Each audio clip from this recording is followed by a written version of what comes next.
মুসা আলাইহিস সালাম অনেক চালাক নবী। উনি বললেন, আল্লাহ, আমার হাতের নিচে যদি গরুর 2000 পশম থাকে, তার মানে 2000 বছর হায়াত বাড়িয়ে দিলেন, কিন্তু এক্সট্রা হায়াত যখন শেষ হয়ে যাবে এরপরে কি হবে?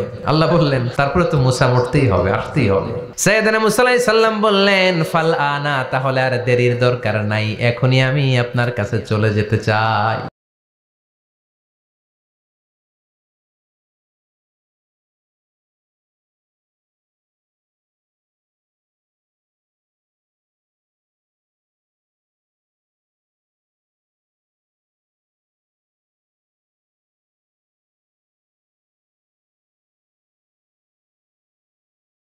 মুসা আলাইহিস সালাম অনেক চালাক নবী। উনি বললেন, আল্লাহ, আমার হাতের নিচে যদি গরুর 2000 পশম থাকে, তার মানে 2000 বছর হায়াত বাড়িয়ে দিলেন, কিন্তু এক্সট্রা হায়াত যখন শেষ হয়ে যাবে এরপরে কি হবে?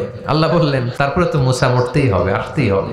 সাইয়েদনা মুসা আলাইহিস সালাম বললেন, ফাল আনা, তাহলে আর দেরির দরকার নাই, এখনই আমি আপনার কাছে চলে যেতে চাই। মুসা আলাইহিস সালাম অনেক চালাক নবী। উনি বললেন, আল্লাহ, আমার হাতের নিচে যদি গরুর 2000 পশম থাকে, তার মানে 2000 বছর হায়াত বাড়িয়ে দিলেন, কিন্তু এক্সট্রা হায়াত যখন শেষ হয়ে যাবে এরপরে কি হবে?